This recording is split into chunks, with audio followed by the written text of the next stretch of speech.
para sempre, na presença do nosso Deus e usufruindo para sempre das bênçãos eternas que Ele tem para nós. Amado, não perca isso de vista. Não perca isso de vista, porque essa é a tática correta para enfrentar as provações. Você sabe que, por mais incrível que pareça a nós, foi a tática usada pelo próprio Senhor Jesus. Querem ver só? Abra em Hebreus capítulo 12.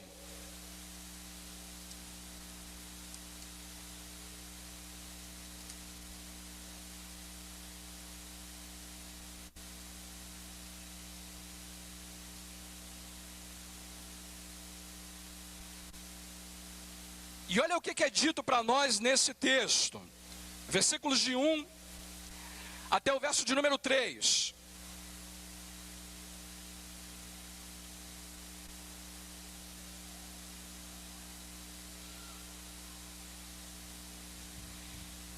E diz assim, olha, o autor de Hebreus a nós: portanto também nós, visto que temos a rodear-nos tão grande nuvem de testemunhas, desembaraçando-nos de todo o peso e do pecado que tenazmente nos assedia, corramos com perseverança a carreira que nos está proposta.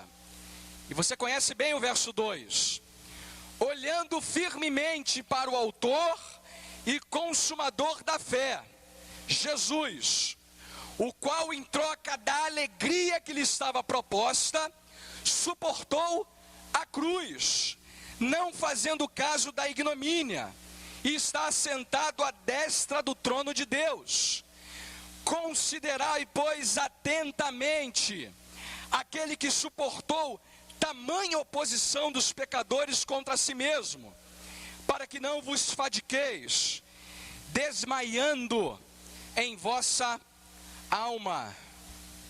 Você se deu conta do que esse texto nos diz? Onde é que estava a motivação de Jesus para suportar a cruz? Para ser maltratado, surrado, cuspido, vilipendiado, chicoteado, apedrejado, perseguido pelos homens. Por que Jesus suportou tudo aquilo? Por que ele se manteve perseverante, firme, irresoluto, determinado? O que fazia ele ter tanta certeza de que o seu trabalho traria benefícios? O texto é claro em dizer para a gente. Diz o texto: olhem firmemente para o autor e consumador da fé, Jesus, o qual, em troca da alegria que lhe estava proposta, suportou a cruz. Sabe para onde Jesus olhava? Para a alegria que ele teria no final de tudo aquilo. Ele olhava para o dia em que ele será reconhecido como o Rei dos Reis sobre toda a terra. Ele suportou a cruz, suportou a ignomínia, o desprezo dos homens. Foi perseverante nisso, porque ele sabia que havia uma alegria muito maior reservada para ele como filho de Deus.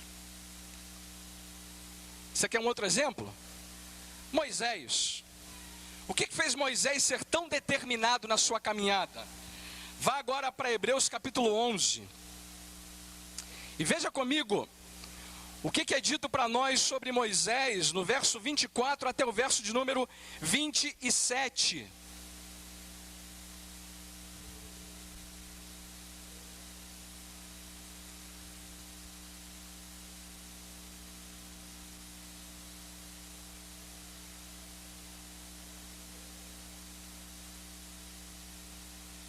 Olha o que é dito sobre Moisés.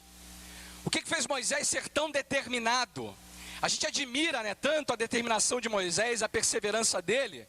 Vamos aprender com ele a fazer o que ele fez. Aprender a fazer aquilo que ele fez na nossa própria vida. E olha o que ele diz para nós. Hebreus 11, 24 a 27. Pela fé, Moisés, quando já homem feito, recusou ser chamado filho da filha de Faraó, preferindo ser maltratado junto com o povo de Deus, a usufruir prazeres transitórios do pecado. Porquanto considerou o opróbrio de Cristo por maiores riquezas do que os tesouros do Egito, porque contemplava o galardão. Agora olha o verso 27. Pela fé, ele abandonou o Egito, não ficando amedrontado com a cólera do rei. Antes permaneceu firme, como quem vê aquele que é invisível. Tiago está dizendo o seguinte: é bem-aventurado o homem que suporta com paciência, com perseverança, a aprovação, porque ele enxerga o invisível. É isso mesmo, amado. Eu e você precisamos aprender a enxergar o invisível. O invisível, a coroa da vida que está reservada para nós. O invisível, a herança eterna que Deus tem preparado para nós.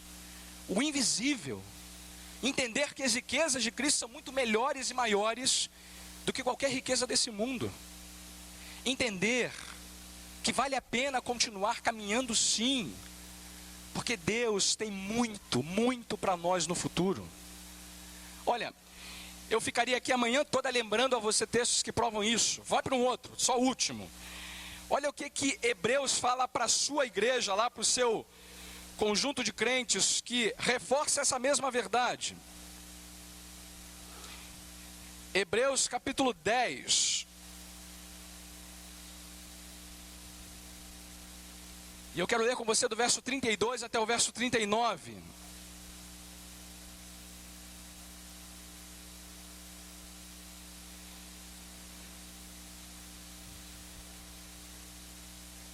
Olha que palavra oportuna ele dá para aqueles crentes e para nós também. Lembrai-vos, porém, dos dias anteriores, em que depois de iluminados, sustentastes grande luta e sofrimentos, ora exposto como espetáculo, tanto de opróbrio quanto de tribulações, ora tornando-vos coparticipantes com aqueles que desse modo foram tratados. Porque não somente vos compadecestes dos encarcerados, como também aceitastes com alegria o espólio dos vossos bens, tendo ciência de possuirdes vós mesmos patrimônio superior e durável. Não abandoneis, portanto, a vossa confiança, ela tem grande galardão. Com efeito, tendes necessidade de perseverança, para que, havendo feito a vontade de Deus, alcanceis a promessa. Porque ainda dentro de pouco tempo, aquele que vem virá e não tardará. Todavia o meu justo viverá pela fé, e se retroceder, nele não se compraz a minha alma. Nós, porém, não somos dos que retrocedem para a perdição. Somos, entretanto, da fé para a conservação da alma.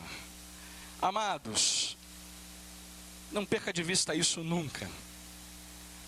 A sua confiança, a sua perseverança tem grande galardão.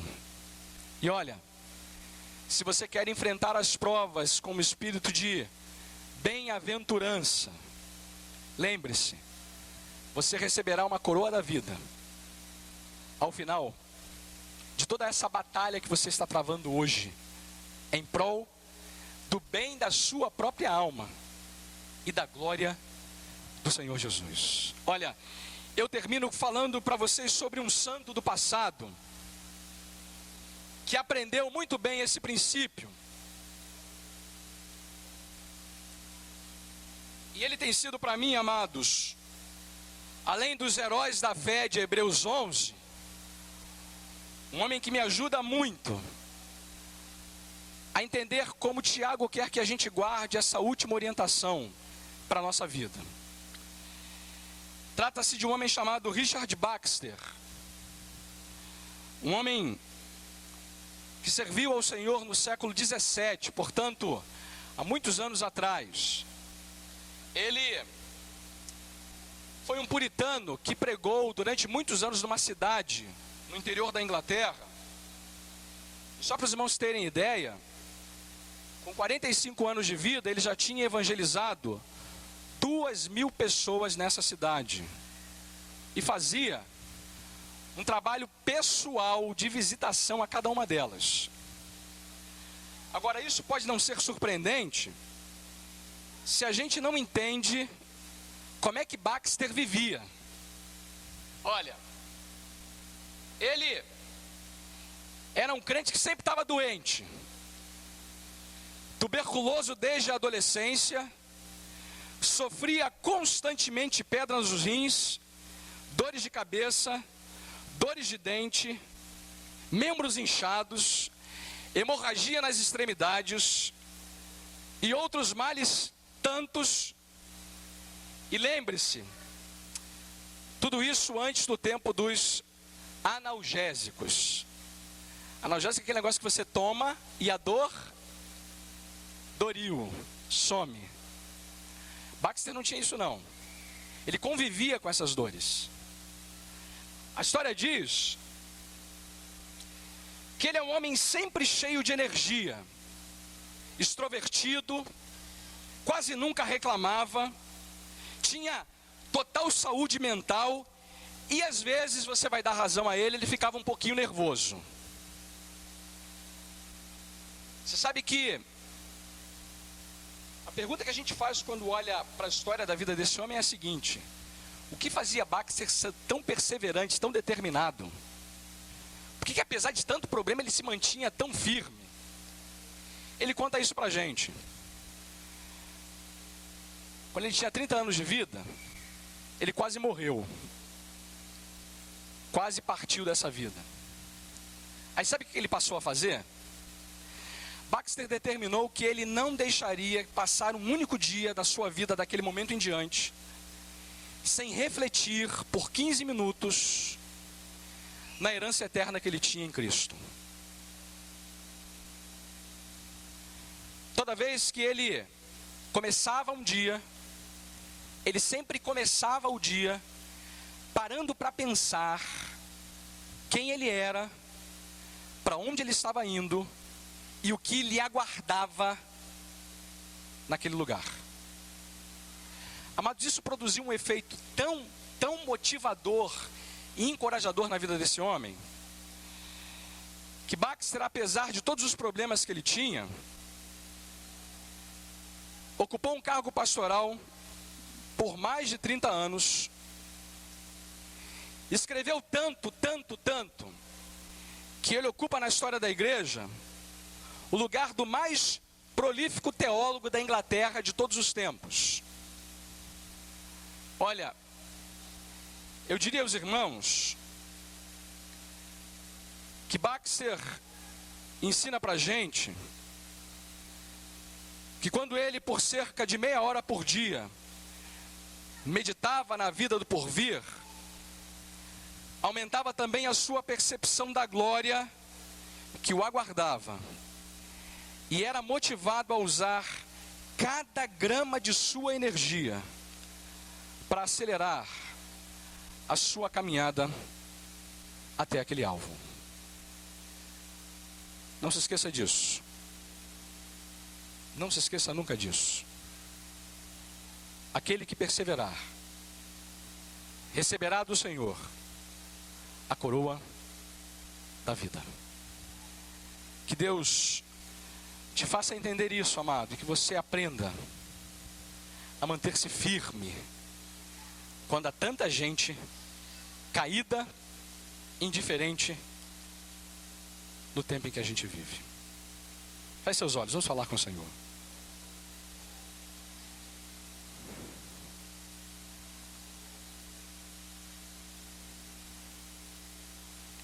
Pai Santo,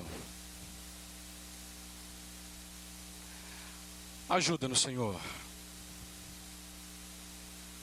a ter os pés na terra e a cabeça no céu.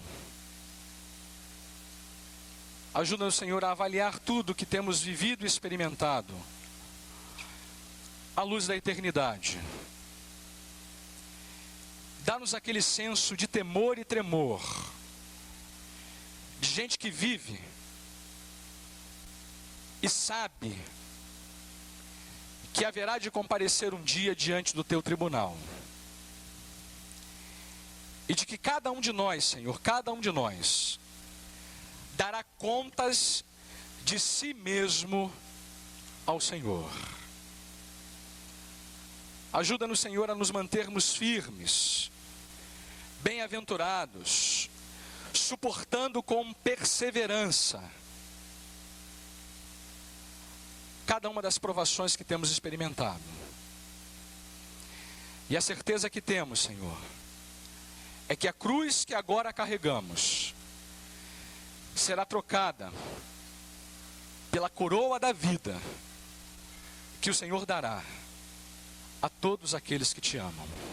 Visitando ovelhas de outro aprisco, ou você que está agora essa noite ouvindo a mensagem do Senhor para você. Deixa eu fazer uma pergunta para vocês, como início desse sermão. Você já foi tentado? Você já experimentou tentação na sua vida? Você sabe do que eu estou falando? Conhece o significado dessa palavra? E já teve que atravessar momentos em que tentações fortes, duras, assolaram o teu coração e a tua alma? Você conhece o que é ser tentado? Talvez você esteja experimentando isso agora em sua vida. Talvez você esteja passando e atravessando um momento exatamente assim agora em sua vida. E sabe por que eu começo com essa pergunta? Porque ela tem absolutamente tudo a ver com a exposição que faremos essa noite do texto de Tiago.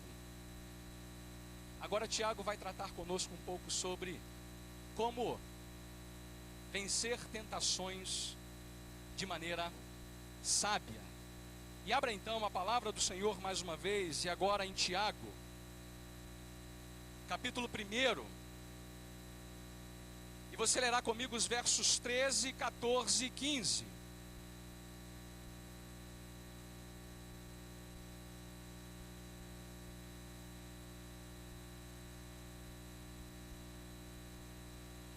Tiago, capítulo 1. E eu quero chamar a sua atenção e expor diante dos irmãos os versos 13, 14 e 15 dessa mensagem da epístola de Tiago. Abra aí a escritura, compartilhe com um amigo, com o irmão que está próximo de você, que porventura não tem a Bíblia em mãos, a fim de que todos nós possamos acompanhar a leitura dessa passagem. Diz assim então a palavra do Senhor em Tiago 1, de 13 a 15. Ninguém ao ser tentado diga, sou tentado por Deus, porque Deus não pode ser tentado pelo mal, e Ele mesmo a ninguém tenta. Ao contrário, cada um é tentado pela sua própria cobiça, quando esta o atrai e seduz. Então a cobiça, depois de haver concebido, dá à luz o pecado. E o pecado, uma vez consumado, gera a morte. Olha, amados, vocês têm me acompanhado nessa exposição da epístola de Tiago. E fica claro para nós, na leitura desses versos, que Tiago muda o tema. Agora ele está falando de um outro assunto. Falei pela manhã para os irmãos que a gente terminou com chave de ouro aquilo que ele havia dito para nós sobre provação.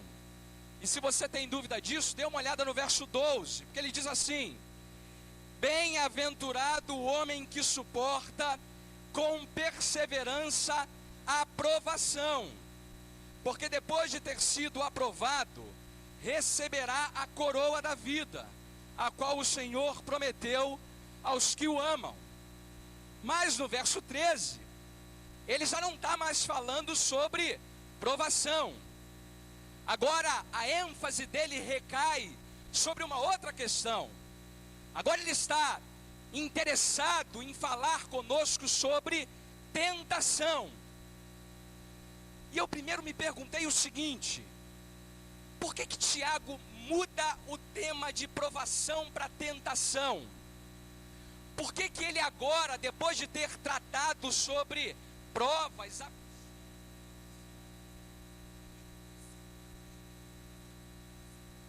que creem no seu nome? Feche seus olhos, vamos falar com o Senhor.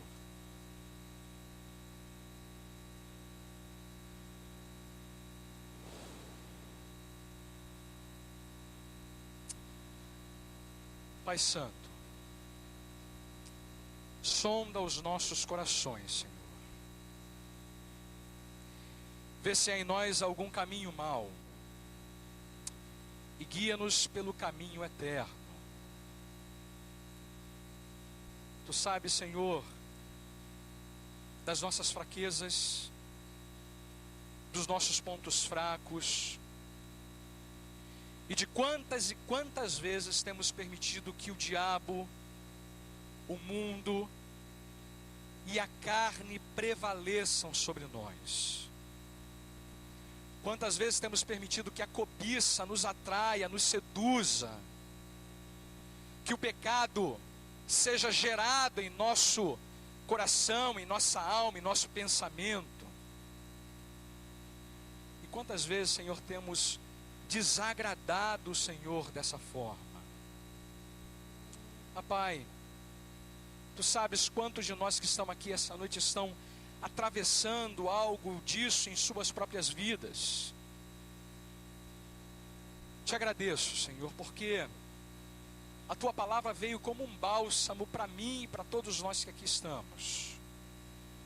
Porque entendemos que as tentações não estão à revelia da soberania e do direcionamento do Senhor, mas porque entendemos também que em Ti, no Senhor, temos tudo o que é necessário para escapar de cada uma delas. Pai, ajuda-nos nas nossas fraquezas, ajuda-nos nas investidas que o diabo tem feito contra nós, ajuda-nos a ter discernimento, compreensão desses ataques, dessas armadilhas, dessas arapucas. Livra-nos, Deus, dessas tentações, livra-nos do mal, livra-nos do pecado, Senhor. Desperta em nós um desejo real e profundo de viver sendo provados pelo Senhor, mas nunca permitindo que a tentação tome ocasião em nossas vidas. Ajuda-nos, protege-nos, mantém-nos, Senhor, atentos para essas verdades. Visita de maneira muito especial a vida e o coração daqueles que aqui estão e que ainda vivem sob a custódia do pecado. A Deus, ilumina as suas mentes, os seus corações, para que eles entendam, percebam a situação grave, perigosa que eles estão experimentando. Pai, acende no coração deles, na alma deles, a compreensão de que é somente em Jesus, na cruz, que Ele carregou e experimentou por nós, que podemos de fato encontrar vida eterna, vida abundante com o Senhor. E que agora, o amor de Deus o Pai, a graça soberana de nosso bendito Senhor e Salvador Jesus Cristo, a comunhão eterna do Espírito Santo de Deus, esteja conosco, com todo o povo do Senhor espalhado por toda a face da terra, hoje e para todo o sempre. Amém, amém e amém, Senhor. Meus amados, estamos chegando ao final do culto dessa noite. O pastor quer desejar a todos os irmãos, amigos, um bom retorno para os seus lares, uma boa semana abençoada, protegida pelo Senhor, e que de verdade você